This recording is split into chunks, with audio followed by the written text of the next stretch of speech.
അല്ലേ? Public finance എന്താണ്, അതിന്റെ മീനിങ്, സ്കോപ്പ്. അപ്പൊ അതിന്റെ സ്കോപ്പാണ് നമ്മൾ ഡിസ്കസ് ചെയ്തുകൊണ്ടിരുന്നത്. അപ്പോൾ the scope of public finance നമുക്ക് മേജർ 4 ഏരിയാസ് ആയിട്ട് ഡിവൈഡ് ചെയ്തിട്ടുണ്ടായിരുന്നു. ഹോം ഡാൾട്ടൺ ഏതൊക്കെയായിരുന്നു? Public expenditure, then public revenue, public expenditure, public ഡെപ്റ്റ് ആൻഡ് ഫിനാൻഷ്യൽ അഡ്മിനിസ്ട്രേഷൻ.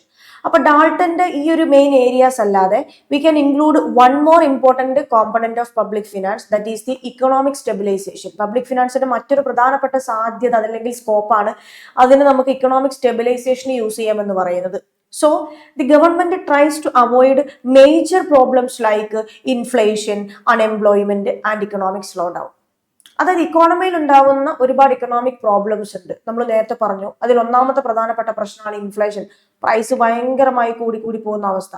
അതേപോലെ തന്നെ ആളുകൾക്ക് തൊഴിലില്ലാത്ത അവസ്ഥ, വിച്ച് ഈസ് കോൾഡ് അൺഎംപ്ലോയ്മെന്റ്. അതേപോലെ തന്നെ എക്കണോമി മൊത്തത്തിൽ ഡൗൺ ആകുന്ന അവസ്ഥ, ഇക്കണോമിക് ആക്ടിവിറ്റീസ് കംപ്ലീറ്റ്ലി ഡൗൺ ആകുന്ന അവസ്ഥ, which is called depression. So ഈ പറയുന്ന ഇക്കണോമിക് പ്രോബ്ലംസ് ഒക്കെ അവോയ്ഡ് ചെയ്യാനാണ് പരമാവധി ഗവൺമെന്റ് ശ്രമിക്കുക. അപ്പൊ ഈ പറയുന്ന ഇക്കണോമിക് പ്രോബ്ലംസ് അവോയ്ഡ് ചെയ്യാൻ ഗവൺമെന്റ് ശ്രമിക്കുക എന്ന് പറയുമ്പോൾ സ്വാഭാവികമായിട്ടും അവിടെ എന്തിനൊരു പോസിബിലിറ്റി ഉണ്ട്, എന്തിനൊരു സ്കോപ്പ് ഉണ്ട്? ഗവൺമെന്റിന്റെ ഫിനാൻസ് അഥവാ പബ്ലിക് ഫിനാൻസിന് അവിടെ ഒരു പ്രധാനപ്പെട്ട സ്കോപ്പ് ഉണ്ട്. അതുകൊണ്ടാണ് പറയുന്നത്, apart from Professor Dalton's scope of public finance, we can include one more important component of the public finance, that is the economic stabilization. ഇനി എങ്ങനെയാണ് ഗവൺമെന്റ് ഒരു ഇക്കണോമിക് സ്റ്റെബിലൈസേഷൻ അച്ചീവ് ചെയ്യുന്നത് എന്നുള്ളതാണ്. How a government achieves economic stabilization. അപ്പൊ government ഈ പറയുന്ന economic stabilization achieve ചെയ്യാൻ ഉപയോഗിക്കുന്ന ഒരു പ്രധാനപ്പെട്ട പോളിസി ഉണ്ട്, അതിനെയാണ് നമ്മൾ ഫിസ്ക്കൽ പോളിസി എന്ന് പറയുന്നത്. So in order to achieve the or in order to do the economic stabilization, normally a government use a policy which is called എന്താണ്? Fiscal policy. എന്താ ഫിസ്ക്കൽ പോളിസി? അപ്പൊ ഫിസ്ക്കൽ പോളിസി എന്താന്നുള്ളത് ആദ്യം മനസ്സിലാക്കി വെക്കണം. അപ്പൊ ഫിസ്ക്കൽ പോളിസി നമുക്കറിയാം, fiscal policy is the policy of the government by using the by making the changes in the government expenditure and taxation എന്നുള്ളതാണ്. ഓക്കെ, അപ്പോ ഫിസ്ക്കൽ പോളിസി എന്താന്നുള്ളത് ആദ്യം മനസ്സിലാക്കി വെക്കുക. നമ്മൾ പറഞ്ഞു, fiscal policy is the policy of the government by using the government expenditure and taxation. ടാക്സും government എക്സ്പെൻഡിച്ചറും use ചെയ്തുകൊണ്ട് ഒരു രാജ്യത്തിലെ ഗവൺമെന്റ് ഇംപ്ലിമെന്റ് ചെയ്യുന്ന പോളിസിനെയാണ് നമ്മൾ ഫിസ്ക്കൽ പോളിസി എന്ന് പറയുന്നത്. അപ്പൊ ഈ ഫിസ്ക്കൽ പോളിസിനെ നമുക്ക് എങ്ങനെയാണ് എക്കണോമിക് സ്റ്റെബിലൈസേഷൻ അച്ചീവ് ചെയ്യാൻ വേണ്ടിയിട്ട്, അതായത് ഇക്കണോമിക് ആക്ടിവിറ്റീസിൽ അപ്സ് ആൻഡ് ഡൗൺ ഇല്ലാതെ സ്റ്റേബിൾ ആയിട്ട് ഇക്കോണമീനെ സ്റ്റേബിൾ ആയിട്ട് മുന്നോട്ട് കൊണ്ടുപോകുന്ന അവസ്ഥ, which is called economic stabilization. So ഈ ഇക്കണോമിക് സ്റ്റെബിലൈസേഷൻ അച്ചീവ് ചെയ്യാൻ ഗവൺമെന്റ് എങ്ങനെയാണ് ഫിസ്ക്കൽ പോളിസി യൂസ് ചെയ്യുന്നത് എന്നുള്ളത് നമ്മൾ പറഞ്ഞു. ഇക്കണോമിയിൽ ഉണ്ടാകുന്ന ഒരു പ്രധാനപ്പെട്ട പ്രശ്നമാണ് ഇൻഫ്ലേഷൻ എന്ന് പറയുന്നത്. അപ്പൊ ഇൻഫ്ലേഷൻ എന്ന് പറയുന്ന ഇക്കണോമിക് ഇൻസ്റ്റെബിലിറ്റി ഒഴിവാക്കാൻ ഗവൺമെന്റ് എങ്ങനെയാണ് ഫിസ്ക്കൽ പോളിസി യൂസ് ചെയ്യുന്നത്? അപ്പൊ അത് മനസ്സിലാക്കണമെങ്കിൽ ബേസിക്കലി എന്താണ് ഇൻഫ്ലേഷൻ എന്ന് നമുക്കറിയണം. ഓക്കെ, അത് എങ്ങനെയാണ് ഇൻഫ്ലേഷൻ കൺട്രോൾ ചെയ്യാന്ന് നമ്മൾ പറയുന്നത്. പിന്നെ ഇൻഫ്ലേഷൻ എന്ന് പറഞ്ഞു കഴിഞ്ഞാൽ പ്രൈസ് റൈസ് ആണ് നമുക്കറിയാം. അത് കൺട്രോൾ ചെയ്യാൻ എങ്ങനെയാണ് ഫിസ്ക്കൽ പോളിസി യൂസ് ചെയ്യുക? അപ്പൊ ബേസിക്കലി എന്താണ് ഇൻഫ്ലേഷൻ? എന്താണ് ഇൻഫ്ലേഷൻ? നമുക്കറിയാം, ഇൻഫ്ലേഷൻ എന്ന് പറഞ്ഞാൽ ഒന്നുമില്ല, കമ്മോഡിറ്റിയുടെ പ്രൈസ് ലെവൽ കൂടി പോകുന്ന അവസ്ഥ, വിച്ച് ഈസ് കോൾഡ് ഇൻഫ്ലേഷൻ. എന്തുകൊണ്ടാണ് പ്രൈസ് കൂടുന്നത്? നിങ്ങൾ ആലോചിച്ചിട്ടുണ്ട്, എപ്പോഴാണ് സാധനത്തിന്റെ വില കൂടുക? അതിന്റെ ഡിമാൻഡ് ഭയങ്കരമായിട്ട് വർദ്ധിക്കുന്ന സമയത്താണ്. അപ്പൊ ഡിമാൻഡ് കൂടുമ്പോൾ പ്രൈസ് കൂടും. ആ പ്രൈസ് കൂടുന്ന അവസ്ഥയാണ് നമ്മൾ ഇൻഫ്ലേഷൻ എന്ന് പറയുന്നത്. എപ്പോഴാ ഡിമാൻഡ് വർദ്ധിക്കുക? ആളുകൾ എപ്പോഴാ കമ്മോഡിറ്റിയെ കൂടുതൽ ഡിമാൻഡ് ചെയ്യുക? സിമ്പിൾ ലോജിക്കാണ് അതിന്റെ. എപ്പോഴാണ് ആളുകൾ കൂടുതൽ ഡിമാൻഡ് ചെയ്യുക? ആളുകൾക്ക് കൂടുതൽ അത് വാങ്ങാനുള്ള ശേഷി അഥവാ ആളുകളുടെ പർച്ചേസിങ് പവർ കൂടുന്ന സമയത്താണ്. ആളുകൾക്ക് എപ്പോഴാ വാങ്ങാനുള്ള ശേഷി കൂടുക? അവരുടെ കയ്യിലുള്ള ഇൻകം കൂടുന്ന സമയത്താണ്. അപ്പൊ ഇൻകം ഉള്ളത് കൊണ്ടാണ് ആളുകൾ പലപ്പോഴും കമ്മോഡിറ്റി ഭയങ്കരമായിട്ട് ഡിമാൻഡ് ചെയ്യുന്നത്. അതുകൊണ്ടാണ് പ്രൈസ് കൂടുന്നത്, ഇൻഫ്ലേഷൻ ഉണ്ടാകുന്നത്. അപ്പൊ ഈ ഇൻഫ്ലേഷൻ കൺട്രോൾ ചെയ്യാൻ ഗവൺമെന്റ് അഥവാ പബ്ലിക് ഫിനാൻസിന്റെ സ്കോപ്പ് അവിടെ എന്താണ്? ഇവിടെ ഇൻഫ്ലേഷൻ കൺട്രോൾ ചെയ്യാൻ ഗവൺമെന്റ് ഫിസ്ക്കൽ പോളിസി യൂസ് ചെയ്യുന്നു. എങ്ങനെ? ഫിസ്ക്കൽ പോളിസിയുടെ 2 പ്രധാനപ്പെട്ട ടൂൾസ് ഉണ്ടെന്ന് നമ്മൾ പറഞ്ഞത്. ഒന്ന് ടാക്സേഷനും, 2 ഗവൺമെന്റ് എക്സ്പെൻഡിച്ചറും. അപ്പൊ ഒന്നാമത്തതായിട്ട് ഗവൺമെന്റ് ചിലപ്പോൾ ചെയ്യാൻ എന്താ പറഞ്ഞാൽ, government will increase the taxes during the period of inflation in order to control the inflation. Inflation control ചെയ്യാൻ എന്ത് ചെയ്യുന്നു? ടാക്സ് കൂട്ടും. ടാക്സ് കൂട്ടുക എന്ന് പറഞ്ഞാൽ അതിനർത്ഥം ആളുകളുടെ ഡിസ്പോസിബിൾ ഇൻകം കുറയാന്നാണ്.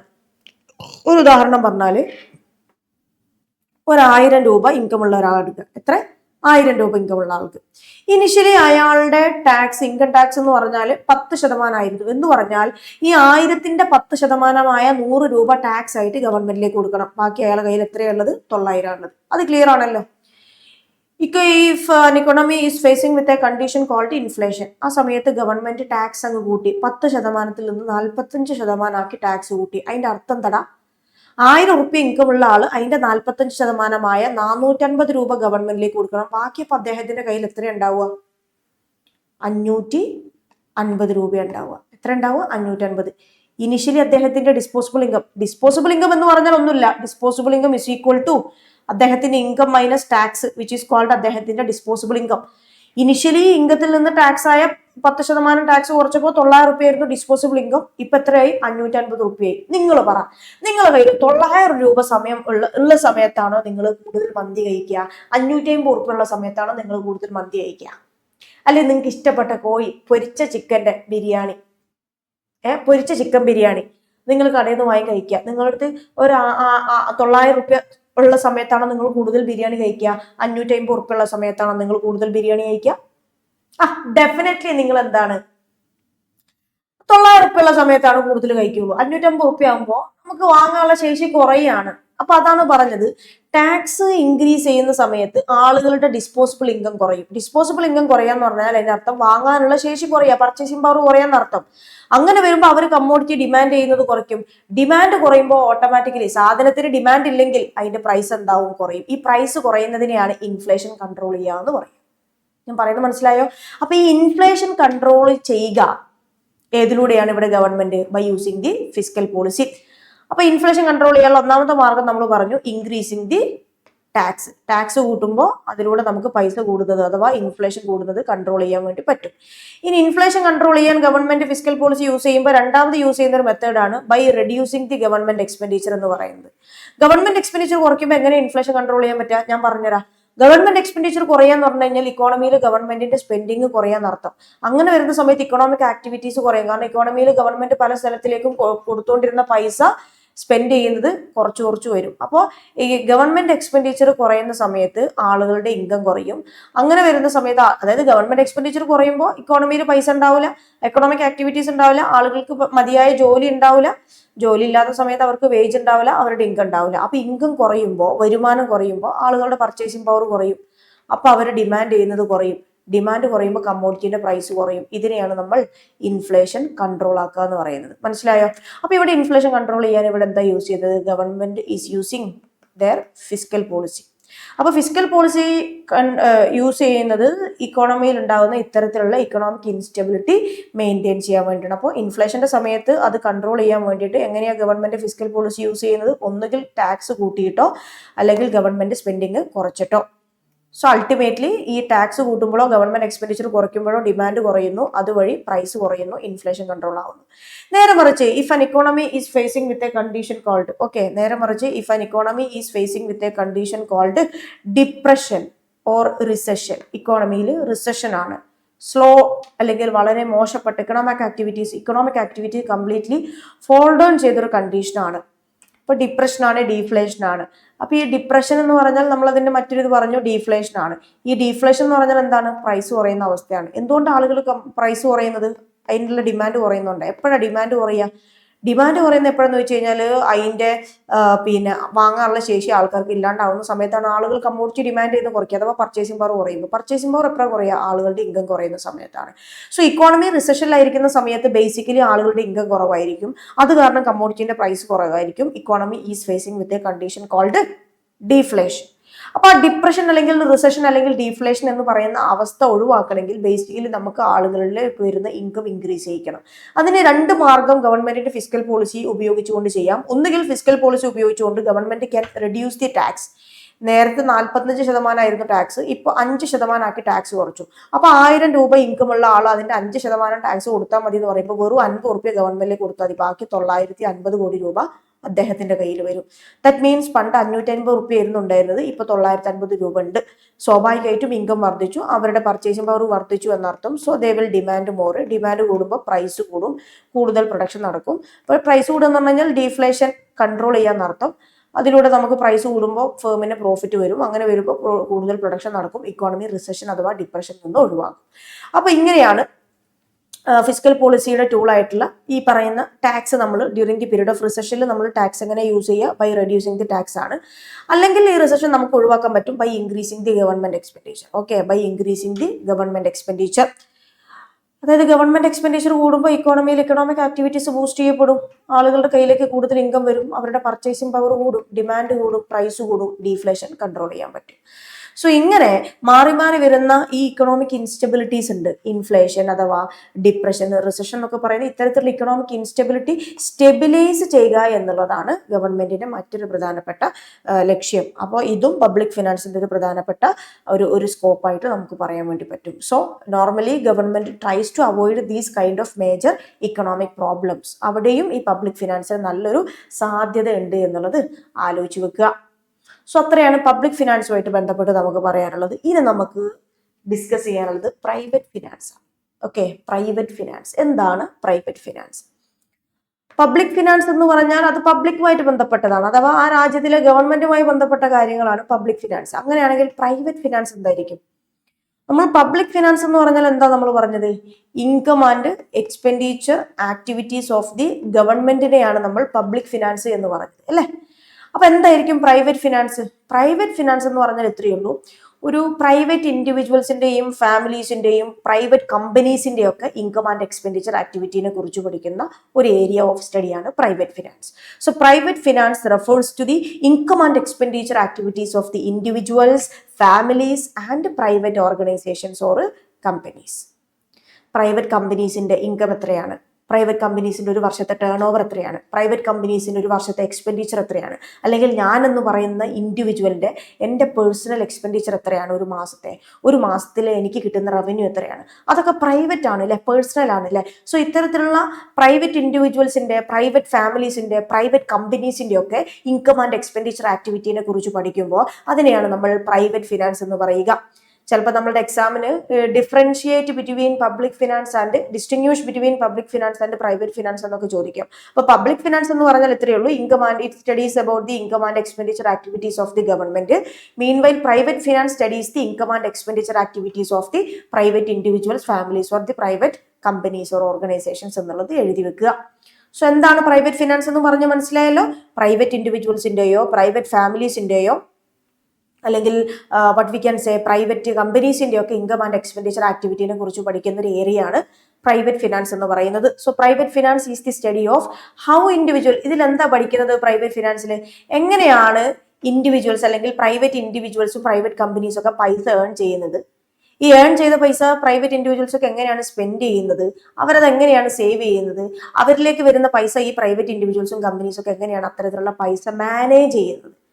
അപ്പൊ ഇത്തരത്തിലുള്ള മാറ്റേഴ്സ് ആണ് പ്രൈവറ്റ് ഫിനാൻസിൽ ഡിസ്കസ് ചെയ്യുന്നത് എന്നുള്ളത് ഓർത്തു വെക്കുക. പ്രൈവറ്റ് ഫിനാൻസിന്റെ എക്സാമ്പിൾ ആണ് A family planning monthly expenses. ഇപ്പൊ ഞാനും എൻ്റെ ഹസ്ബൻഡും കൂടി എല്ലാ മാസവും ഞങ്ങൾക്ക് 1-ാം തീയതി സാലറി കിട്ടും. അപ്പൊ നമ്മൾ ഈ മാസം, ചില മാസം നമ്മൾ പറയും ഈ മാസം ചെലവ് ചുരുക്കണം കാരണം അടുത്ത മാസം പെരുന്നാൾ വരുന്നുണ്ട് എന്ന് പറയും.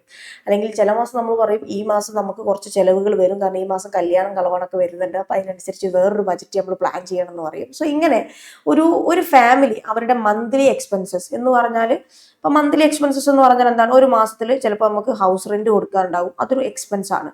അല്ലെങ്കിൽ നമുക്ക് ആ മാസം എന്തെങ്കിലും ഡ്രസ്സ് എടുക്കാനുണ്ടെങ്കിൽ അതൊരു എക്സ്പെൻസ് ആണ്. വീട്ടിലേക്ക് ഗ്രോസറി വാങ്ങാനുണ്ടെങ്കിൽ അതൊരു എക്സ്പെൻസ് ആണ്. ഡെയിലി കാറിൽ വന്ന് പോകുമ്പോൾ അതിൻ്റെ ഫ്യൂവൽ അടിക്കണമെങ്കിൽ അതൊരു എക്സ്പെൻസ് ആണ്. സോ ഇങ്ങനെ ഒരു പ്രൈവറ്റ്, അതായത് ഞാനും എൻ്റെ ഹസ്ബൻഡും ഞങ്ങൾ അടങ്ങുന്ന ഒരു ഫാമിലി ഞങ്ങളുടെ ഒരു മന്ത്ലി എക്സ്പെൻസിനെ കുറിച്ച് പ്ലാൻ ചെയ്യുമ്പോൾ അത് പ്രൈവറ്റ് ഫിനാൻസ് ആണ്. ഇവിടെ നമ്മൾ ഗവൺമെന്റിനെ കൺസിഡർ ചെയ്യുന്നേ ഇല്ല. അതേപോലെ തന്നെ മറ്റൊരു പ്രൈവറ്റ് ഫിനാൻസിന്റെ എക്സാമ്പിൾ ആണ് A business investing in machinery, അല്ലെ. അതൊരു ഇൻവെസ്റ്റിംഗ് എന്ന് പറയുമ്പോൾ ഓട്ടോമാറ്റിക്കലി അതൊരു എക്സ്പെൻഡിച്ചർ സൈഡ് ആണ്, അല്ലെ. അപ്പോൾ ഒരു കമ്പനീന്റെ അല്ലെങ്കിൽ ഒരു ബിസിനസ്മാൻ, ഒരു കച്ചവടക്കാരൻ, ഇപ്പൊ കരിമ്പ് ജ്യൂസ് ഉണ്ടാക്കുന്ന ഒരാള്, നമ്മളെ നാട്ടിലെ രാമുവേട്ടൻ കരിമ്പ് ജ്യൂസ് ഉണ്ടാക്കുന്ന ആളാണെന്ന് കരുതുക. അദ്ദേഹത്തിന് 2 കരിമ്പ് ജ്യൂസ് നിലവിലുണ്ട്, പക്ഷെ നല്ല കച്ചവടമാണ്. അപ്പോൾ പുതിയൊരു കരിമ്പ് ജ്യൂസ് ഉണ്ടാക്കുന്ന മെഷീന് വേണ്ടിയിട്ട് അദ്ദേഹം ഒരു 25,000 റുപ്യ ഇൻവെസ്റ്റ് ചെയ്യാണ്. ആ എക്സ്പെൻഡിച്ചർ ശരിക്കും പ്രൈവറ്റ് എക്സ്പെൻഡിച്ചർ ആണ്. That is related to private finance. അപ്പോൾ പ്രൈവറ്റ് ഫിനാൻസിന്റെ മറ്റൊരു ഉദാഹരണമാണ് ബിസിനസ് ഇൻവെസ്റ്റിംഗ് ഇൻ മെഷീനറി. അടുത്താണ് person saving money in bank, അല്ലെ. അതായത് ഇപ്പൊ എന്റെ കയ്യിൽ ഒരു 50,000 രൂപ ശമ്പളം കിട്ടുന്ന ആളാണ് ഞാൻ. ചിലവെല്ലാം കഴിഞ്ഞ് എൻ്റെ കയ്യിൽ ബാക്കി 10,000 ഇരിപ്പുണ്ട്. ഞാൻ അത് ബാങ്കിൽ പോയിട്ട് എന്താക്കാണ്, പിന്നെ ഡിപ്പോസിറ്റ് ചെയ്തിടുകയാണ് എങ്കിൽ അതെന്താണ്, ഒരു പ്രൈവറ്റ് ഫിനാൻസ് റിലേറ്റഡ് ആയിട്ടുള്ള സാധനമാണ്. ബിക്കോസ് ഞാനെന്ന് പറയുന്ന ഇൻഡിവിജ്വൽ ആണ് അവിടെ പോയിട്ട് പൈസ സേവ് ചെയ്ത് വെക്കുന്നത്. So a person saving money in a bank എന്ന് പറയുന്നതും പ്രൈവറ്റ് ഫിനാൻസിന്റെ ഉദാഹരണമാണ്. അതേപോലെ തന്നെ a company earning a profit, അത് ആ പ്രോഫിറ്റ് ഇൻ ദി സെൻസ് അത് ഉദ്ദേശിക്കുന്ന അവരുടെ റവന്യൂ അഥവാ ഇൻകത്തിനെയാണ്. ഇവിടെ ആരുടെ ഇൻകമാണ് നമ്മൾ കൺസിഡർ ചെയ്യുന്നത്, ഒരു പ്രൈവറ്റ് കമ്പനിയുടെ ഇൻകമാണ്. ഇപ്പോൾ നമ്മളുടെ സ്കോളർഡ് ലേണിംഗ് അല്ലെങ്കിൽ വട്ട് വി ക്യാൻ സേ വേറെ ഏതെങ്കിലും ഒരു പ്രൈവറ്റ് കമ്പനിക്ക് ഒരു വർഷം അല്ലെങ്കിൽ പോട്ടെ ഒരു മാസം ഒരു 30,000 പ്രോഫിറ്റ് ഉണ്ടായി എന്ന് പറയുമ്പോൾ ആ പ്രൈവറ്റ് കമ്പനീന്റെ പ്രോഫിറ്റ് ഏണിങ്ങിനെ കുറിച്ചാണ് നമ്മൾ അവിടെ അത് ഡിസ്കസ് ചെയ്യുന്നത്. സോ ഇത്തരത്തിലുള്ള കാര്യങ്ങൾ, അതായത് ഒരു ഫാമിലി അവരുടെ മന്ത്ലി എക്സ്പെൻസസിനെ കുറിച്ച് പ്ലാൻ ചെയ്യുന്നതായിക്കോട്ടെ, ഒരു ബിസിനസ്മാന് അവരുടെ വട്ട് വി ക്യാൻ സേ അവരുടെ മെഷീൻസിൽ ഇൻവെസ്റ്റ്മെന്റ് നടത്തുന്നതായിക്കോട്ടെ, അതേപോലെ തന്നെ നമ്മൾ കയ്യിലുള്ള ബാക്കി പൈസ ബാങ്കിൽ പോയിട്ട് സേവ് ചെയ്യുന്നതായിക്കോട്ടെ, അല്ലെങ്കിൽ ഒരു കമ്പനി ഒരു പ്രോഫിറ്റ് ഏൺ ചെയ്യുന്നതായിക്കോട്ടെ, ഇതൊക്കെ എന്തിൽ വരും, നമ്മുടെ what we can say private ഫിനാൻസിൽ വരും. ഓക്കെ, അപ്പൊ നിങ്ങൾ ഇതൊന്ന് ജസ്റ്റ് ഒന്ന് എഴുതി വെച്ചോളൂ. എന്താണ് പ്രൈവറ്റ് ഫിനാൻസ് എന്ന് എഴുതി വെക്കുക. ഇവിടെ private finance refers to the income and expenditure of the individuals and families or the private organizations or companies എന്നത് എഴുതി വെക്കുക. And examples of private finance എഴുതി വെക്കുക. ഒരു 2 minutes തരാം കേട്ടോ, വേഗം എഴുതി വെച്ചോളൂ.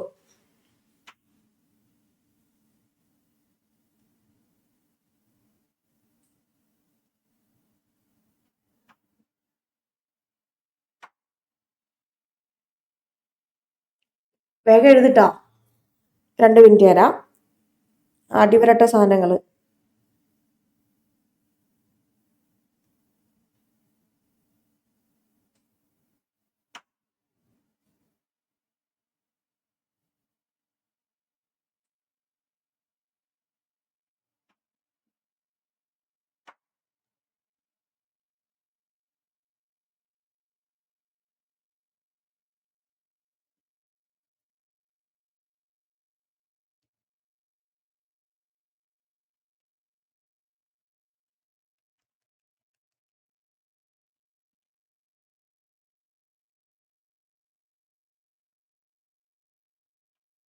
എഴുതുന്നുണ്ടോ?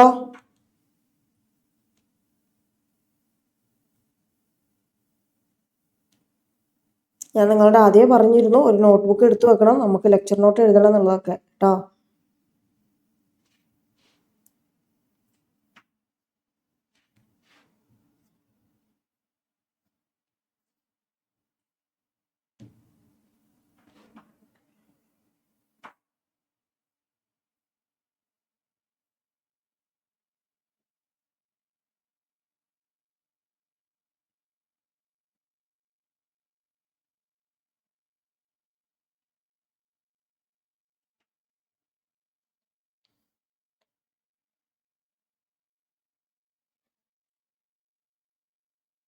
എഴുതൂട്ടോ,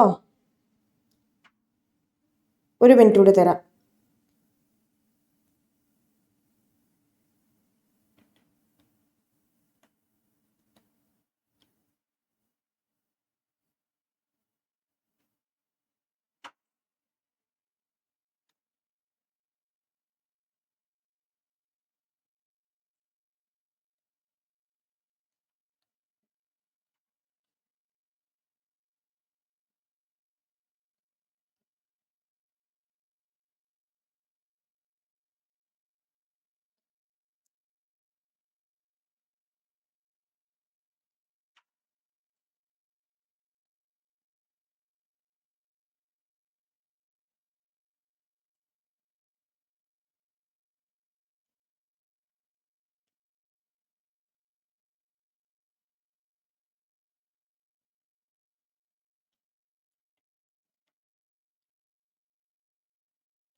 എഴുതിയോ?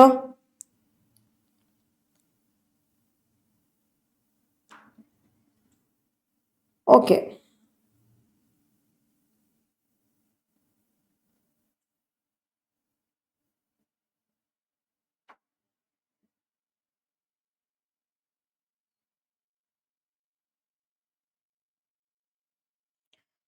ഓക്കെ, അപ്പൊ നമ്മള് പിന്നെ പ്രൈവറ്റ് ഫിനാൻസ് എന്താന്ന് പറഞ്ഞു, അതിന്റെ മീനിങ് പറഞ്ഞു, ഉദാഹരണങ്ങൾ പറഞ്ഞു, നിങ്ങൾ എഴുതിയിട്ടുണ്ടെന്ന് വിചാരിക്കുന്നു. ഓക്കെ, അടുത്തത് types of private finance. Private ഫിനാൻസിന്റെ പ്രധാനമായിട്ട് നമുക്ക് രണ്ടായിട്ട് ഡിവൈഡ് ചെയ്യാം. ഒന്ന് പേഴ്സണൽ ഫിനാൻസ്, രണ്ട് ബിസിനസ് അല്ലെങ്കിൽ corporate finance. So the private finance is mainly divided into categories. ഒന്ന് personal finance or individual finance, രണ്ട് കോർപ്പറേറ്റ് ഫിനാൻസ്. ഓക്കെ, അപ്പൊ എന്താണ് പ്രൈവറ്റ് ഫിനാൻസ്? രണ്ട് ടൈപ്സ്, പേഴ്സണൽ ഫിനാൻസും കോർപ്പറേറ്റ് ഫിനാൻസും. ഒന്നുമില്ല, ഒരു കമ്പനീന്റെ, ഒരു പ്രൈവറ്റ് കമ്പനീന്റെ ഇൻകം ആൻഡ് എക്സ്പെൻഡിച്ചർ ആക്ടിവിറ്റിനെ കുറിച്ച് പഠിക്കുമ്പോൾ അത് കോർപ്പറേറ്റ് ഫിനാൻസും, ഒരു പേഴ്സണൽ ഇൻഡിവിജ്വലിന്റെ ഇൻകം ആൻഡ് എക്സ്പെൻഡിച്ചർ ആക്ടിവിറ്റിനെ കുറിച്ച് പഠിക്കുമ്പോൾ പേഴ്സണൽ ഫിനാൻസ് അല്ലെങ്കിൽ പ്രൈവറ്റ് ഫിനാൻസും ആണ്. So personal finance refers to the financial activities of individuals or household. ഒരു ഇൻഡിവിജ്വലിന്റെ financial activities like income and expenditure activities. അപ്പോൾ ഒരു ഇൻഡിവിജ്വലിന്റെ ഇൻകത്തിനെ കുറിച്ചും അവരുടെ എക്സ്പെൻഡിച്ചർ സൈഡിനെ കുറിച്ചൊക്കെ പഠിക്കുമ്പോൾ അതെന്താണ്? പേഴ്സണൽ ഫിനാൻസ് അല്ലെങ്കിൽ ഇൻഡിവിജ്വൽ ഫിനാൻസ് ആണ്. അതായത് ഇപ്പൊ എന്നെ കുറിച്ച് പഠിക്കുകയാണ്, എന്റെ ഇൻകം സോഴ്സ് ഏതൊക്കെയാണ്, ഞാൻ എവിടെയൊക്കെ വർക്ക് ചെയ്യുന്നുണ്ട്. ഞാൻ നിലവിൽ ഒരു കോളേജിൽ ടീച്ചറാണ് കേട്ടോ.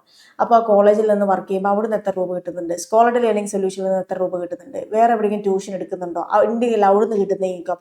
സോ എന്റെ ഏൺസ് ഇൻകം.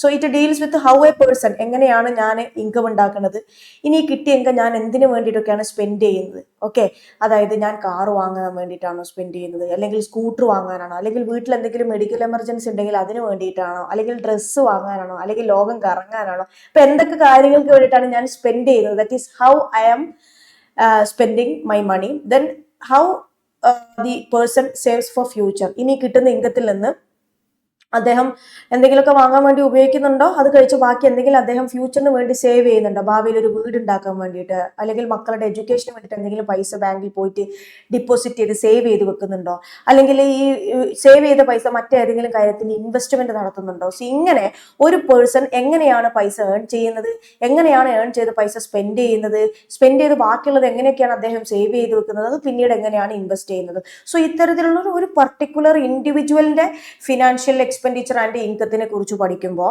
അതിന് നമുക്ക് ഇൻഡിവിജ്വൽ ഫിനാൻസ് അല്ലെങ്കിൽ പേഴ്സണൽ ഫിനാൻസ് എന്ന് പറയാം. സിമ്പിൾ, മനസ്സിലായല്ലോ. ഒരു ഇൻഡിവിജ്വൽ അല്ലെങ്കിൽ ഒരു പർട്ടിക്കുലർ പേഴ്സൺ, അദ്ദേഹം എങ്ങനെയാണ് പൈസ ഏൺ ചെയ്യുന്നത്, ഈ ഏൺ ചെയ്ത മണി എങ്ങനെയാണ് സ്പെൻഡ് ചെയ്യുന്നത്, സേവ് ചെയ്യുന്നത്, ഇൻവെസ്റ്റ് ചെയ്യുന്നത്, അതിനെക്കുറിച്ച് നമ്മൾ പഠിക്കുമ്പോൾ അതിനെയാണ് നമ്മൾ പേഴ്സണൽ ഫിനാൻസ് അല്ലെങ്കിൽ പിന്നെ ഇൻഡിവിജ്വൽ ഫിനാൻസ് എന്ന് പറയുന്നത്. ഒരു ഉദാഹരണം പറഞ്ഞാൽ, A person earn salary and prepares monthly budget. ഒരാൾക്ക് മാസം ഒരു 50,000 രൂപ കിട്ടുന്നു, എന്നിട്ട് ഈ പൈസ വെച്ചിട്ട് അദ്ദേഹം ഒരു മന്ത്ലി ബജറ്റ് പ്രിപ്പയർ ചെയ്യുന്നു. അത് പേഴ്സണൽ ഫിനാൻസിന്റെ ഭാഗമാണ്. അല്ലെങ്കിൽ a family saves money for children's education. ഞാൻ പറഞ്ഞു, എനിക്ക് കിട്ടുന്ന 50,000 രൂപയിൽ നിന്ന് മാസം ഞാൻ 10,000 രൂപ മാറ്റി വെക്കുകയാണ്. 4 വർഷം കഴിഞ്ഞാൽ എന്റെ കുട്ടി LKG പഠിക്കുമ്പോൾ അതിന് വേണ്ടിയിട്ട്.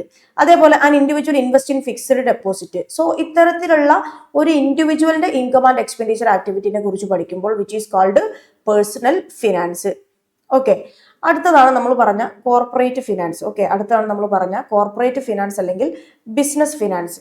ഓക്കെ, അപ്പൊ ബിസിനസ് ഫിനാൻസ് എന്ന് പറഞ്ഞാൽ എന്താണ്? It refers to the income and expenditure activity. അതിനെയാണ് ഫിനാൻഷ്യൽ ആക്ടിവിറ്റി എന്ന് പറയുന്നത്. So the corporate finance or business finance refers to the income and expenditure activities of the firms, companies and organisations. അതായത് private കമ്പനികളുടെയോ private ഫേംസിന്റെയോ ഒക്കെ income and expenditure activity അഥവാ അവരുടെ financial ആക്ടിവിറ്റിനെ കുറിച്ച് പഠിക്കുമ്പോൾ അതിനെയാണ് നമ്മൾ ബിസിനസ് ഫിനാൻസ് അല്ലെങ്കിൽ കോർപ്പറേറ്റ് ഫിനാൻസ് എന്ന് പറയുന്നത്. അപ്പോൾ ഈ ബിസിനസ് ഫിനാൻസ് എന്തിലൊക്കെയാണ് ഫോക്കസ് ചെയ്യുന്നത്? എങ്ങനെയൊക്കെയാണ് അവർ പൈസ ഫണ്ട് റേസ് ചെയ്യുന്നത്? ഇനി ആ റേസ് ചെയ്ത ഫണ്ട്, അതായത് ബാങ്കിൽ നിന്ന് കടമെടുത്തിട്ടാണോ അല്ലെങ്കിൽ മറ്റാരുടെ നിന്ന് വാങ്ങിയിട്ടാണോ ഇത്തരത്തിലുള്ള കമ്പനികൾ പുതിയ കാര്യങ്ങൾ സ്റ്റാർട്ട് ചെയ്യുന്നത് എന്നുള്ളതാണ് how they are rising the funds എന്നുള്ളത് കൊണ്ട് ഉദ്ദേശിക്കുന്നത്. ഓക്കെ, ഇനി ഈ യൂസ് ചെയ്ത ഫണ്ട് എങ്ങനെയാണ് ഈ റേസ് ചെയ്ത ഫണ്ട് എങ്ങനെയാണ് എഫിഷ്യന്റ്ലി യൂസ് ചെയ്യുന്നത്, അതാണ് അതിന്റെ രണ്ടാമത്തെ മാറ്റർ. ഓക്കെ, അതാണ് രണ്ടാമത്തെ matter. Using funds, how they are using the funds efficiently. അതായത് ഞാനൊരു 50,000 കോടി രൂപ ഫണ്ട് റേസ് ചെയ്തു, എന്നിട്ട് അത് ഏതൊക്കെ കാര്യങ്ങൾക്ക് വേണ്ടിയിട്ടാണ് ഞാനത് പിന്നെ യൂസ് ചെയ്തിട്ടുള്ളത് എഫിഷ്യൻ്റ് ആയിട്ട്, അതിനെക്കുറിച്ച് പഠിക്കുന്നത്. അല്ലെങ്കിൽ ഞാനെന്ന് പറയുന്ന ഒരു പിന്നെ കമ്പനി, എൻ്റെ കമ്പനി ഓക്കെ, ഒരു പിന്നെ സ്കോളർഡ് ലേണിംഗ് സൊല്യൂഷൻ എന്ന് പറയുന്ന വലിയൊരു കമ്പനി എങ്ങനെയാണ് അവരുടെ പ്രോഫിറ്റ് മാക്സിമൈസ് ചെയ്യുന്നത്. സോ ഇത്തരത്തിലുള്ള കമ്പനീസിൻ്റെയോ അല്ലെങ്കിൽ ഓർഗനൈസേഷൻസിൻ്റെയോ ഒക്കെ ഇൻകം ആൻഡ് എക്സ്പെൻഡിച്ചർ ആക്ടിവിറ്റിനെ കുറിച്ച് പഠിക്കുമ്പോൾ അതിനെയാണ് നമ്മൾ ബിസിനസ് ഫിനാൻസ് അല്ലെങ്കിൽ കോർപ്പറേറ്റ് ഫിനാൻസ് എന്ന് പറയുന്നത്.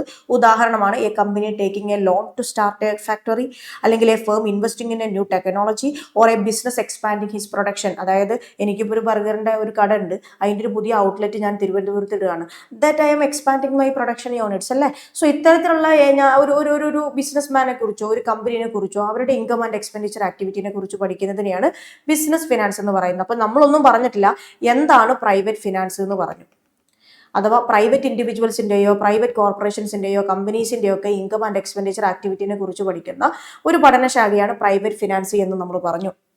പിന്നെ നമ്മൾ പറഞ്ഞത് പ്രൈവറ്റ് ഫിനാൻസിനെ രണ്ടായിട്ട് ഡിവൈഡ് ചെയ്യുന്നു എന്ന് പറഞ്ഞു. ഒന്ന് പേഴ്സണൽ ഫിനാൻസും ഉണ്ട്, രണ്ട് കോർപ്പറേറ്റ് ഫിനാൻസ് അല്ലെങ്കിൽ ബിസിനസ് ഫിനാൻസും ഉണ്ട്. അപ്പോൾ പേഴ്സണൽ ഇൻഡിവിജ്വലിന്റെ ഇൻകം ആൻഡ് എക്സ്പെൻഡിച്ചർ ആക്ടിവിറ്റിനെ കുറിച്ച് പഠിക്കുമ്പോൾ which is called personal finance. Then company അല്ലെങ്കിൽ ഒരു കോർപ്പറേഷന്റെ ഇൻകം ആൻഡ് എക്സ്പെൻഡിച്ചർ ആക്ടിവിറ്റിനെ കുറിച്ച് പഠിക്കുമ്പോൾ which is called corporate finance. Clear ആയി എന്ന് വിശ്വസിക്കുന്നു. Types of private finance. Okay, അതിൻ്റെ ഒക്കെ മലയാളം ഞാനിവിടെ അടുത്ത സ്ലൈഡിൽ കൊടുത്തിട്ടുണ്ട്, നിങ്ങളതൊന്ന് വായിക്കാം കേട്ടോ. ഓക്കെ, അടുത്താണ് നമ്മൾ ലാസ്റ്റ് ക്ലാസ്സിൽ ഡിസ്കസ് ചെയ്തിരുന്നു സ്കോപ്പ് ഓഫ് പബ്ലിക് ഫിനാൻസ്. ഇപ്പൊ നമ്മൾ ഇന്ന് ഡിസ്കസ് ചെയ്യാൻ പോകുന്നത് what are the major scope of private finance. Private ഫിനാൻസിന്റെ പ്രധാനപ്പെട്ട സ്കോപ്പുകൾ എന്തൊക്കെയാണ്? ഓക്കെ, പ്രൈവറ്റ് ഫിനാൻസിന്റെ പ്രധാനപ്പെട്ട സ്കോപ്പുകൾ എന്താണ്? The scope of private finance എന്ന് പറഞ്ഞാൽ എന്താ? It refers to the areas covered in managing money by individuals and private organizations. That means the scope of private finance explains how the private units earn, spend, save and invest, manage funds efficiently. എങ്ങനെയാണ് private ഇൻഡിവിജ്വൽസും കമ്പനീസും ഒക്കെ പൈസ earn ചെയ്യുന്നത്, spend ചെയ്യുന്നത്, save ചെയ്യുന്നത്, invest ചെയ്യുന്നത്, ഈ പൈസ എങ്ങനെയാണ് ഇവരൊക്കെ മാനേജ് ചെയ്യുന്നത് എന്നുള്ളതാണ് സ്കോപ്പ് ഓഫ് പ്രൈവറ്റ് ഫിനാൻസിൽ നമ്മൾ പറയുന്നത്. നമ്മൾ ലാസ്റ്റ് ക്ലാസ്സിൽ സ്കോപ്പ് ഓഫ് പബ്ലിക് ഫിനാൻസിൽ എന്താ പഠിച്ചത്? എങ്ങനെയാണ് ഒരു ഗവൺമെന്റ് പൈസ ഏൺ ചെയ്യുന്നത്, ആ ഏൺ ചെയ്ത പൈസ എങ്ങനെ സ്പെൻഡ് ചെയ്യുന്നു. അപ്പൊ അത്തരത്തിലുള്ള കാര്യങ്ങളാണ് നമ്മൾ സ്കോപ്പ് ഓഫ് പബ്ലിക് ഫിനാൻസിൽ പഠിച്ചത്. Public expenditure, public revenue, public ഡെപ്റ്റ് എന്നൊക്കെ പറഞ്ഞിട്ട്. ഇതേപോലെ സ്കോപ്പ് ഓഫ് പ്രൈവറ്റ് ഫിനാൻസ് എന്ന് പറഞ്ഞാൽ എന്താണ്? എങ്ങനെയാണ് ഒരു പ്രൈവറ്റ് ഫേമോ ഒരു പ്രൈവറ്റ് ഇൻഡിവിജ്വൽ അല്ലെങ്കിൽ ഒരു കമ്പനി പൈസ ഏൺ ചെയ്യുന്നത്, അത് സ്പെൻഡ് ചെയ്യുന്നത്, മാനേജ് ചെയ്യുന്നത്, സേവ് ചെയ്യുന്നത്. സോ ഇത്തരത്തിലുള്ള കാര്യങ്ങളാണ് സ്കോപ്പ് ഓഫ് പ്രൈവറ്റ് ഫിനാൻസിൽ നമുക്ക് ഡിസ്കസ് ചെയ്യാറുള്ളത്. സോ അതിൽ ഒന്നാമത്തതാണ് ഇൻകം മാനേജ്മെന്റ് എന്ന് പറയുന്നത്. So the scope of private finance mainly include the following areas. ഒന്നാണ് income management. This deals with earning money. That means എങ്ങനെയാണ് ഈ പ്രൈവറ്റ് ഇൻഡിവിജ്വൽസ് ഒക്കെ പൈസ ഏൺ ചെയ്യുന്നത്. അതായത് ഒന്നുകിൽ അവർക്ക് സാലറി ആൻഡ് വേജസിലൂടെ, അല്ലെങ്കിൽ ബിസിനസ്മാന്റെ ഇൻകം എന്നൊക്കെ പറഞ്ഞാൽ അവരുടെ പ്രോഫിറ്റിലൂടെയാണ്, അല്ലെങ്കിൽ നമ്മൾ ഏതെങ്കിലും ഒരു പിന്നെ എന്താ പറയുക ഒരു കെട്ടിടം ഉണ്ടാക്കിയത് റെന്റിന് കൊടുക്കുമ്പോൾ അതിൽ നിന്ന് കിട്ടുന്ന വാടക, ഇൻട്രസ്റ്റ്, ഡിവിഡൻസ്, ഇതൊക്കെയാണ് നമ്മുടെ പ്രധാനപ്പെട്ട ഇൻകം സോഴ്സ് എന്ന് പറയുന്നത്. അപ്പൊ പ്രൈവറ്റ് ഇൻഡിവിജ്വൽസിന്റെയും ഫേംസിന്റെയും കമ്പനീസിന്റെ ഒക്കെ ഇൻകം മാനേജ്മെന്റ് ആണ് ഒന്നാമത്തെ component of scope of private finance. അപ്പൊ പ്രൈവറ്റ് ഫിനാൻസിന്റെ ഒരു സ്റ്റാർട്ടിംഗ് പോയിന്റ് എന്ന് പറയുന്നത് അവർക്ക് കിട്ടുന്ന ഇൻകം ആണ് കേട്ടോ. അതായത് ഇൻകം കിട്ടിയാലല്ലേ പിന്നീട് നമുക്ക് സ്പെൻഡ് ചെയ്യാൻ പറ്റുള്ളൂ. സോ അതുകൊണ്ട് തന്നെ പ്രൈവറ്റ് ഫിനാൻസിന്റെ ഒരു സ്റ്റാർട്ടിംഗ് പോയിന്റ് ആയിട്ട് പലപ്പോഴും നമ്മൾ പറയുന്നത് എന്തിനെയാണ്? ഇൻകത്തിനെയാണെന്നുള്ളത് ഓർത്തു വെക്കുക. സോ ഒന്നാമത്തെ പ്രൈവറ്റ് ഫിനാൻസിന്റെ സ്കോപ്പിൽ ഒന്നാമത്തെ പോയിന്റ് ആണ് ഇൻകം മാനേജ്മെന്റ് എന്ന് പറയുന്നത്. രണ്ടാമത്തെ പോയിന്റ് ആണ് we have the expenditure management. ഈ കിട്ടിയ ഇൻകത്തിനെ എങ്ങനെയൊക്കെയാണ് നമ്മൾ സ്പെൻഡ് ചെയ്യുന്നത്? പ്രൈവറ്റ് ഇൻഡിവിജ്വൽസും കമ്പനീസും ഒക്കെ കിട്ടിയ ഇൻകത്തിന് എങ്ങനെയൊക്കെയാണ് അവർ സ്പെൻഡ് ചെയ്യുന്നത്, അതാണ് എക്സ്പെൻഡിച്ചർ മാനേജ്മെന്റിൽ പറയുന്നത്. This deals with spending money wisely. That means ഇപ്പോൾ ഒരു മന്ത്ലി ഇൻകം കിട്ടുന്ന ആള് അയാളുടെ ഇൻകം ഡെയിലി എക്സ്പെൻസസിന് വേണ്ടി കുറച്ച് പൈസ മാറ്റി വെക്കും, സ്പെൻഡ് ചെയ്യും. അതായത് ഫുഡിന് വേണ്ടി കുറച്ച് പൈസ, അല്ലെങ്കിൽ റൂമിന് വേണ്ടിയിട്ട്, അല്ലെങ്കിൽ ട്രാവലിന് വേണ്ടിയിട്ട് കുറച്ച് പൈസ. സോ അത്തരത്തിലുള്ള ഡെയിലി എക്സ്പെൻസസിന് വേണ്ടിയിട്ട് കുറച്ച് മണി സ്പെൻഡ് ചെയ്യും. ഇനി നേരെ കുറച്ച് ഇൻഡിവിജ്വൽ അല്ല ഒരു ബിസിനസ് ഫേം ആണെങ്കിൽ അവർ ആ പൈസ എന്തിനൊക്കെ വേണ്ടിയിട്ടാണ് സ്പെൻഡ് ചെയ്യുക? റോ മെറ്റീരിയൽസ് വാങ്ങാൻ, അവിടെ വർക്ക് ചെയ്യുന്ന വർക്കേഴ്സിനുള്ള വേജ് കൊടുക്കാൻ വേണ്ടിയിട്ടൊക്കെയാണ് അവർ പൈസ സ്പെൻഡ് ചെയ്യുക. സോ ഒരു ഫാമിലി അവരുടെ മന്ത്ലി എക്സ്പെൻസസിനെ കുറിച്ച് പ്ലാൻ ചെയ്യുന്നതോ, അല്ലെങ്കിൽ ഒരു ഫേം അയാളുടെ കീഴിൽ വർക്ക് ചെയ്യുന്ന എംപ്ലോയീസിന് വേണ്ടിയിട്ടുള്ള സാലറി കൊടുക്കുന്നതോ, അതൊക്കെ ഈ പ്രൈവറ്റ് ഫിനാൻസിന്റെ എക്സ്പെൻഡിച്ചർ മാനേജ്മെന്റുമായിട്ട് ബന്ധപ്പെട്ടതാണ്. അതായത് പ്രൈവറ്റ് ഇൻഡിവിജ്വൽസിനും കമ്പനീസിനും ഒക്കെ കിട്ടിയിട്ടുള്ള ഇൻകം അവരെങ്ങനെയാണ് സ്പെൻഡ് ചെയ്യുന്നത് എന്നുള്ളതാണ് എക്സ്പെൻഡിച്ചർ മാനേജ്മെന്റ് എന്നുള്ളതുകൊണ്ട് ഉദ്ദേശിക്കുന്നത്. സോ ഫിനാൻഷ്യൽ പ്രോബ്ലംസ്, അതായത് സാമ്പത്തികമായിട്ടുള്ള വലിയ വലിയ പ്രശ്നങ്ങൾ ഒഴിവാക്കാൻ ഏറ്റവും നല്ല മാർഗം എന്ന് പറയുന്നത് ഈ കിട്ടിയ പൈസ പ്രോപ്പറായിട്ട് സ്പെൻഡ് ചെയ്യുക എന്നുള്ളതാണ്. സോ അതാണ് പ്രൈവറ്റ് ഫിനാൻസിന്റെ രണ്ടാമത്തെ സ്കോപ്പ്. ഒന്നാമത്തെ സ്കോപ്പ് ഇൻകം മാനേജ്മെന്റ്, രണ്ടാമത്തത് എക്സ്പെൻഡിച്ചർ മാനേജ്മെന്റ്. അപ്പൊ നമുക്ക് കിട്ടിയ ഇൻകത്തിൽ നിന്ന് കുറച്ച് നമ്മൾ സ്പെൻഡ് ചെയ്തു അല്ലെ, കുറച്ച് നമ്മൾ സ്പെൻഡ് ചെയ്തു, കൺസംഷന് വേണ്ടിയിട്ടൊക്കെ ഉപയോഗിച്ചു.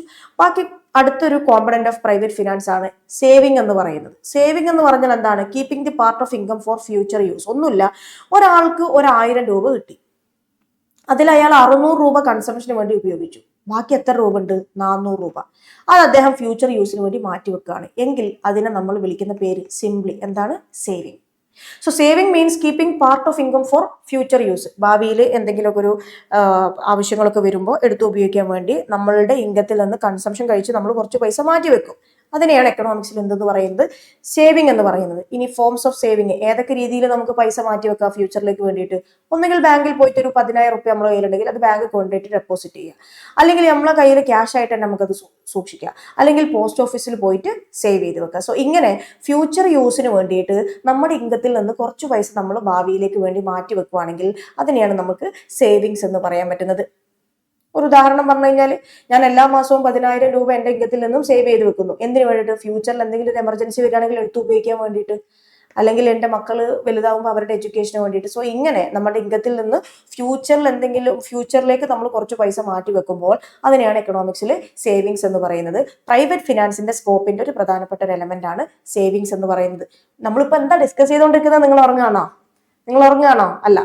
അപ്പൊ എന്താണ് നമ്മൾ ഡിസ്കസ് ചെയ്തുകൊണ്ടിരിക്കുന്നത്? സ്കോപ്പ് ഓഫ് പ്രൈവറ്റ് ഫിനാൻസ് ആണ്. പ്രൈവറ്റ് ഫിനാൻസിന്റെ സ്കോപ്പിന്റെ ഒന്നാമത്തെ എലമെന്റ് എന്തായിരുന്നു? ആലോചിച്ച് നോക്ക്, ഇൻകം മാനേജ്മെന്റ്. രണ്ടാമത്തെ എലമെന്റ് എന്തായിരുന്നു?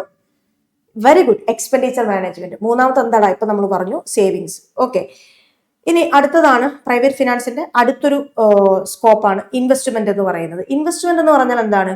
നമ്മൾ സേവ് ചെയ്ത പൈസ ഉപയോഗിച്ചുകൊണ്ട് കൂടുതൽ പൈസ ഉണ്ടാക്കാൻ വേണ്ടിയിട്ട് നമ്മൾ പൈസ സ്പെൻഡ് ചെയ്യുന്നതിനെയാണ് ഇൻവെസ്റ്റ്മെന്റ് എന്ന് പറയുന്നത്. It means using saved money to earn more income. കൂടുതൽ ഇൻകം ഏൺ ചെയ്യാൻ വേണ്ടിയിട്ട് നമ്മൾ ഓൾറെഡി സേവ് ചെയ്ത് വെച്ച പൈസ ഉപയോഗിക്കുന്നതിനെയാണ് ഇൻവെസ്റ്റ്മെന്റ് എന്ന് പറയുന്നത്. ഇപ്പോൾ ഒരു ഉദാഹരണം പറഞ്ഞു കഴിഞ്ഞാൽ, ഇപ്പൊ ഞാനൊരു എന്താ പറയുക, ഷവായ കടേന്റെ ഉടമയാണെന്ന് വിചാരിക്കുക. അപ്പൊ എല്ലാ മാസവും എനിക്ക് കിട്ടുന്ന ഇൻകത്തിൽ നിന്ന് ഒരു 20,000 രൂപ വെച്ച് ഞാൻ സേവ് ചെയ്ത് വെച്ചിട്ടുണ്ടായിരുന്നു. അപ്പൊ ഒരു പുതിയ ഷവായ കട തുടങ്ങാൻ വേണ്ടിയിട്ട് ഞാൻ സേവ് ചെയ്ത് വെച്ച പൈസ എല്ലാ മാസവും 20,000 വെച്ച് സേവ് ചെയ്തു. എൻ്റെ കയ്യിൽ ഒരു 25 ലക്ഷം രൂപ നിലവിലുണ്ടെന്ന് വിചാരിക്കുക. അപ്പൊ ഈ സേവ് ചെയ്ത പൈസ കൂടുതൽ കച്ചവടം ഉണ്ടാവാനും കൂടുതൽ ലാഭം ഉണ്ടാവാനും വേണ്ടിയിട്ട് ഞാൻ മഞ്ചേരിയിൽ അല്ലെങ്കിൽ കോട്ടയത്ത് പുതിയൊരു ഷോപ്പ് എൻ്റെ ഷവായൻ്റെ ഇടാൻ വേണ്ടിയിട്ട് ഞാൻ ആ സേവ് ചെയ്ത് വെച്ച പൈസ എടുക്കുകയാണ് എങ്കിൽ അതിനെയാണ് എക്കണോമിക്സിൽ ഇൻവെസ്റ്റ്മെന്റ് എന്ന് പറയുന്നത്. It means using the saved money to earn more income. കൂടുതൽ ഇൻകം ഏൺ ചെയ്യാൻ വേണ്ടിയിട്ട് നമ്മൾ ഓൾറെഡി സേവ് ചെയ്ത് വെച്ച പൈസ എടുക്കുകയാണെങ്കിൽ അതിനെയാണ് investment. That means addition to the existing stock of capital. ഇൻവെസ്റ്റ്മെന്റിന്റെ ടൈപ്സ് ആണ്. ഒന്ന്, ബോണ്ട് വാങ്ങിക്കാൻ വേണ്ടിയിട്ട് നമ്മൾ ചിലപ്പോൾ സേവ് ചെയ്ത് വെച്ച പൈസ എടുക്കും. ഷെയർ വാങ്ങിക്കാൻ വേണ്ടിയിട്ട് സേവ് ചെയ്ത് വെച്ച പൈസ ഉപയോഗിക്കും. അത് ഇൻവെസ്റ്റ്മെന്റിന്റെ ഒരു ടൈപ്പാണ്. അതേപോലെ തന്നെ റിയൽ എസ്റ്റേറ്റ്, ഒരു 10 സെന്റ് ഭൂമി വാങ്ങിയിട്ട് അതിൽ കൃഷി നടത്താൻ വേണ്ടി 10 സെന്റ് ഭൂമി വാങ്ങുമ്പോൾ അതും ഒരു ഇൻവെസ്റ്റ്മെന്റ് ആണ്. ഗോൾഡിൽ ഇൻവെസ്റ്റ്മെന്റ് നടത്തുന്നവരുണ്ട്. സോ ഒരു കമ്പനിയുടെ ഷെയർ വാങ്ങുന്നത്, ഒരു ഹൗസ് അല്ലെങ്കിൽ ഒരു ലാൻഡ് വാങ്ങാൻ വേണ്ടി അതിലൊരു 10 ലക്ഷം രൂപ മുടക്കുന്നത്, ഇതൊക്കെ ഇൻവെസ്റ്റ്മെന്റ് ആണ്. അപ്പൊ സേവ് ചെയ്ത് പൈസ കൂടുതൽ ഇൻകം ഉണ്ടാക്കാൻ വേണ്ടിയിട്ട് ഈ സേവ് ചെയ്ത് വെച്ച പൈസ ഉപയോഗിക്കുമ്പോൾ അതിനെയാണ് എക്കണോമിക്സിൽ ഇൻവെസ്റ്റ്മെന്റ് എന്ന് പറയുന്നത്. സോ വെൽത്ത് ക്രിയേറ്റ് ചെയ്യാൻ ഏറ്റവും കൂടുതൽ ഹെൽപ്ഫുൾ ആവുന്ന ഒരു പ്രോസസ്സാണ് സേവിങ്സ് എന്നുള്ളത്. അതൊന്ന് ജസ്റ്റ് ഒന്ന് ഓർത്തു വെക്കുക. അപ്പൊ അതാണ് പ്രൈവറ്റ് ഫിനാൻസിന്റെ മറ്റൊരു പ്രധാനപ്പെട്ട സ്കോപ്പ് എന്ന് പറയുന്നത്. അടുത്താണ് ഫിനാൻഷ്യൽ പ്ലാനിങ് ആൻഡ് ബജറ്റിംഗ് എന്ന് പറയുന്നത്. എന്താണ് ഫിനാൻഷ്യൽ പ്ലാനിങ് ആൻഡ് ബജറ്റിംഗ് എന്ന് പറയുന്നത്? പ്രൈവറ്റ് ഫിനാൻസിന്റെ മറ്റൊരു സ്കോപ്പാണ്. അപ്പൊ ഫിനാൻഷ്യൽ പ്ലാനിങ് എന്ന് പറഞ്ഞാൽ എന്താണ്? ഈ ഫിനാൻഷ്യൽ ആയിട്ടുള്ള കാര്യങ്ങൾ, അതായത് നമുക്ക് കിട്ടിയിട്ടുള്ള ഇൻകം, ഒരു പ്രൈവറ്റ് ഇൻഡിവിജ്വൽ അല്ലെങ്കിൽ ഒരു പ്രൈവറ്റ് കമ്പനിക്ക് കിട്ടിയിട്ടുള്ള ഇൻകം, ആ ഇൻകം അതായത് എങ്ങനെയൊക്കെ സ്പെൻഡ് ചെയ്യാം. സോ അത്തരത്തിലുള്ള കാര്യങ്ങളെ കുറിച്ച് പ്ലാൻ ചെയ്യുന്നതിനാണ് ഫിനാൻഷ്യൽ പ്ലാനിങ് എന്ന് പറയുന്നത്. അപ്പൊ ഫിനാൻഷ്യൽ പ്ലാനിങ്ങുമായിട്ട് ബന്ധപ്പെട്ട ഏറ്റവും പ്രധാനപ്പെട്ട ഒരു കൺസെപ്റ്റാണ് ബജറ്റിംഗ് എന്ന് പറയുന്നത്. ബജറ്റിംഗ് എന്ന് പറഞ്ഞാൽ എന്താണ്? നമുക്ക് ഈ മാസം ഉണ്ടാവാൻ ഒരു മന്ത്ലി ബജറ്റ് എന്ന് പറഞ്ഞാൽ എന്താണ്? ഒരു പ്രൈവറ്റ് ഫേമിന് അല്ലെങ്കിൽ പ്രൈവറ്റ് കമ്പനീനെ സംബന്ധിച്ചിടത്തോളം അവരുടെ മന്ത്ലി ബജറ്റിംഗ് എന്ന് പറഞ്ഞാൽ എന്താണ്? ഈ മാസം നമുക്ക് ഉണ്ടാവാൻ പോകുന്ന പ്രധാനപ്പെട്ട ഇൻകം, എവിടെ നിന്നൊക്കെ നമുക്ക് ഇൻകം കിട്ടാം, എത്ര അഡ്മിഷൻ കിട്ടും, അല്ലെങ്കിൽ ഈ മാസം നമ്മൾ ഫാക്കൽറ്റീസിന് എത്ര പൈസ കൊടുക്കണം, അതായത് നമ്മൾ എക്സ്പെൻഡിച്ചർ എങ്ങോട്ടേക്കൊക്കെ പോകണം. സോ ഇതന്നെയാണ് നമ്മൾ ബജറ്റിംഗ് എന്ന് പറയുന്നത്. സോ ഇങ്ങനെ ബജറ്റിംഗ് ഒക്കെ ചെയ്യുന്നതിലൂടെ നമുക്ക് കൃത്യമായിട്ടുള്ള ഒരു ഫിനാൻഷ്യൽ പ്ലാനിങ് നടത്താൻ പറ്റുമെന്നുള്ളതാണ്. So this involves planning income and expenditure. ഇൻകത്തിനെ കുറിച്ചും എക്സ്പെൻഡിച്ചറിനെ കുറിച്ചും കൃത്യമായിട്ട് പ്ലാൻ ചെയ്യുന്നതിനെയാണ് ഫിനാൻഷ്യൽ പ്ലാനിങ് എന്ന് പറയുന്നത്. ഐ റിപ്പീറ്റ്, നമുക്ക് കിട്ടാൻ സാധ്യതയുള്ള ഇൻകത്തിനെ കുറിച്ചും നമ്മൾ കൊടുക്കാൻ പോകുന്ന എക്സ്പെൻഡിച്ചറിനെ കുറിച്ചൊക്കെ കൃത്യമായിട്ട് പ്ലാൻ ചെയ്യുന്നതിനെയാണ് ഫിനാൻഷ്യൽ പ്ലാനിങ് എന്ന് പറയുന്നത്. ഓക്കെ, അപ്പൊ അതിൽ ഈ ഫിനാൻഷ്യൽ പ്ലാനിങ്ങിൽ വരുന്നതാണ് പ്രിപ്പയറിംഗ് എ പേഴ്സണൽ ബജറ്റ്.